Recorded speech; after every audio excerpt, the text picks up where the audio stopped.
We're about to enter an era of Naruto games that we have literally never seen before. For the first time ever, two Naruto games will be competing with each other and launching DLC at the same time. Naruto Storm Connections and Naruto Shinobi Striker. I want to talk about how these two games will coexist in the future or completely eat each other up. But also I'm going to try to do something really hard, which is to look far into the future. What comes after Connections? What comes after Shinobi Striker? Will there ever be a Storm 5 or a Shinobi Striker 2? Let's talk about it. This video is brought to you by Raycon. Ready to enjoy the wonderful summer weather? Make sure you do so with your Raycons because they are an absolute game changer. Whether you want to exercise, travel, listen to music or podcasts because they sound great, have a really comfortable fit with great noise isolation, an incredible battery life with 8 hours of playtime, especially when paired up with a case that can charge them on the go. I recently flew from Portugal all the way to LA and I thought for sure my Raycons were gonna die at some point because I did spend more than 18 hours traveling. But what do you know, they lasted the whole way through. I don't think I ever heard them go out of battery. You can tap the earbuds to toggle between 3 customizable sound profiles as well as noise isolation and awareness mode. And they offer these earbuds in a range of fun colors and patterns with a variety of fit options and no dangling wires or stamps. You'd think something this good would be very expensive, but with Raycon you're paying half the price for the same if not better quality earbuds. You can get a pair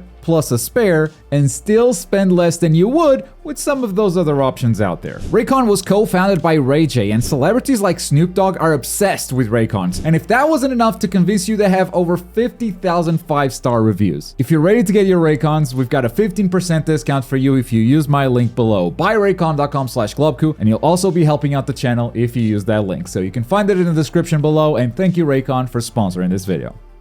I want to start off by saying that not everyone expected there to even be an active Naruto game right now. Naruto Shinobi Striker was not developed to have this long of a lifespan, and you can see it all over the place in the game's design. I mean, this is not a fun way of browsing through your equipment, because they never expected to have that much equipment in the first place. But because it was successful, they scrambled, they extended the game's life, they gave it extra seasons of DLC, and now it's still getting updates. In fact, I think it's getting more updates now than ever before, with a DLC character every 2 months and a DLC jutsu in the months in between. As for Storm Connections, the narrative was that CC2 was done with the series. Naruto ended, and the Boruto transition wasn't great. This is something everyone talks about, by the way. Naruto is more popular than Boruto. Boruto was a failure. But to actually sit down and look at how much bigger Naruto was than Boruto, it's kind of insane. Naruto is one of the best-selling manga of all time with more than 250 million volumes sold. Boruto, on the other hand, well, these are the most recent numbers we have, and if you add them all up, you get 3.7 million copies sold, which is a good number, but looking at this downward curve, it's not looking good to come even close to those Naruto numbers, especially when Boruto is supposed to have a much shorter runtime than Naruto had. It's fair to say that it failed to meet expectations. 3.7 million though, still a pretty big number, but you can't expect Boruto to get the same kind of treatment, the same kind of love that Naruto did, because the difference in numbers is staggering. So that failure plus the studio head Matsuyama saying that they weren't making any more Storm games were done. It felt like Storm was indeed over and Shinobi Striker was looking to be the last Naruto game ever. And that is despite Naruto still being hugely popular. If you look at the Manga Plus app, Shueisha's online manga app, in the top 4 you have the new Minato one-shot, and you'll find Boruto at a respectable number 16, but Naruto, even though it's been over for years, still has a very high place on this list at number 21. So abandoning the video game side of such a popular IP would be a real shame, and I think they knew it. Here's how I imagine those conversations going. To make a Naruto game, you need Shueisha, who has the rights to Naruto and Boruto. You also need a publisher, like Bandai Namco, and a developer, aka the team that actually builds it. Bandai wants more Naruto games. They know the show is still popular, it doesn't matter if it's over, they know the fans want it, they know there is money to be made there. It's a huge wasted opportunity if they don't, but Shueisha is like, no. Boruto is what's airing right now, that's what we need to promote. That's how they're gonna make their money, with kids buying the manga and watching the show on TV. Promoting Naruto doesn't benefit them in any way right now. So make me a Boruto game, but Bandai has to pay for the thing, and they're looking at the numbers being like, yeah, no, it's gonna have to be a Naruto game. Boruto is not gonna cut it. We can call it Naruto X Boruto, I guess. So Shueisha's not happy, but ultimately they agree with some contract condition. Maybe they ask for a bigger cut. And so Bandai with less money goes, hey, do you wanna make a Naruto game with this much money? And the developer CC2 goes, hell no, find someone cheaper. Okay.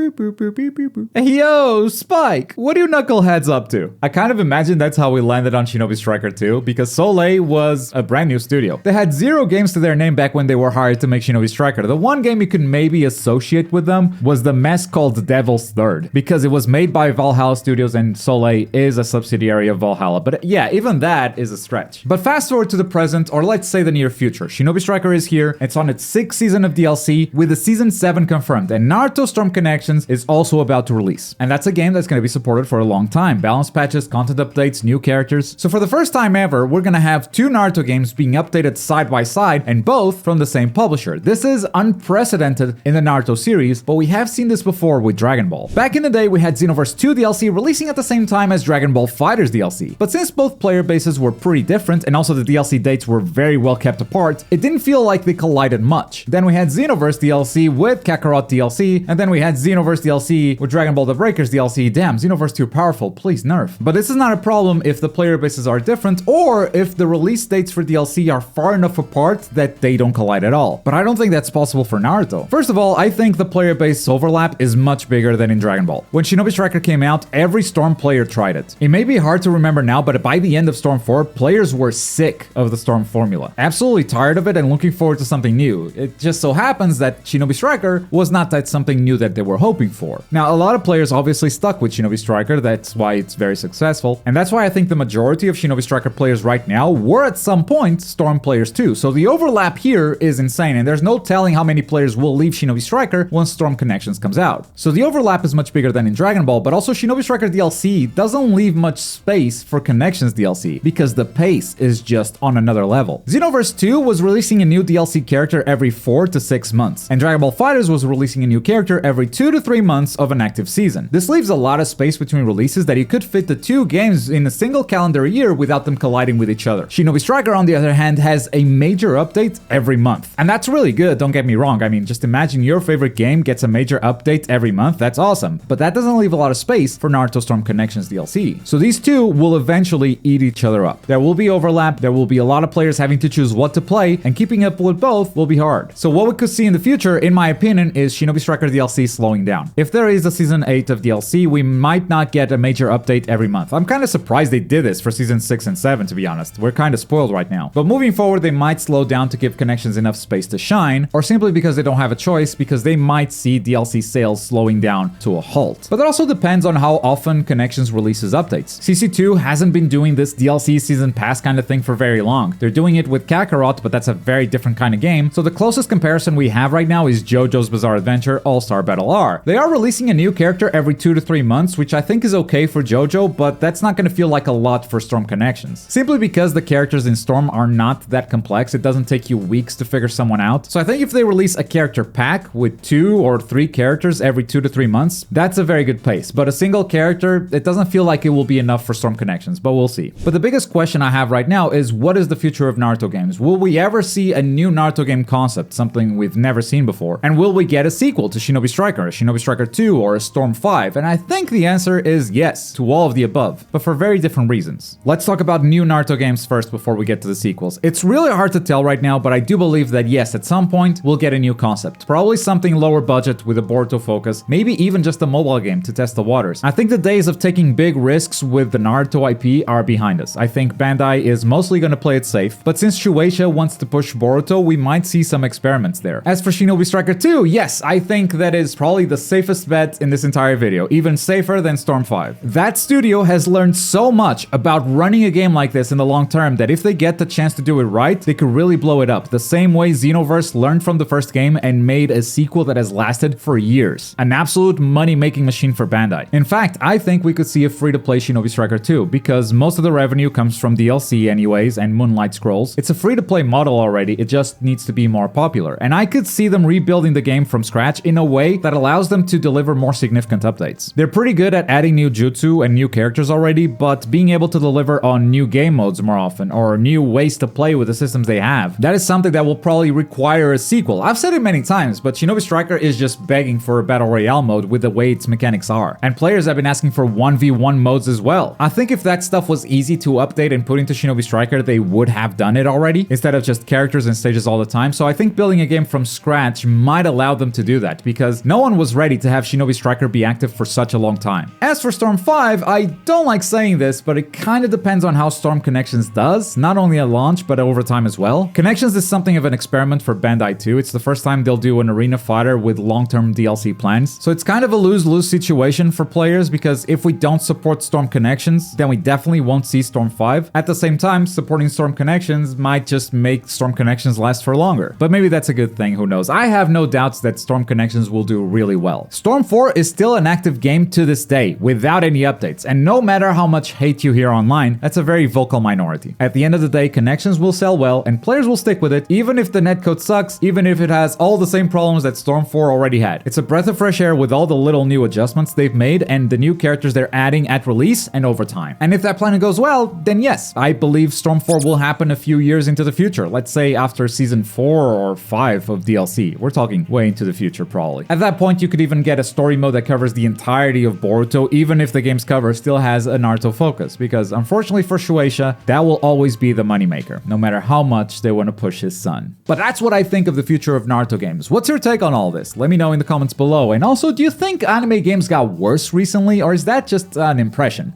I talk about that in this video right here. If you think that's an interesting topic, go ahead and check it out. Thanks for watching. Bye.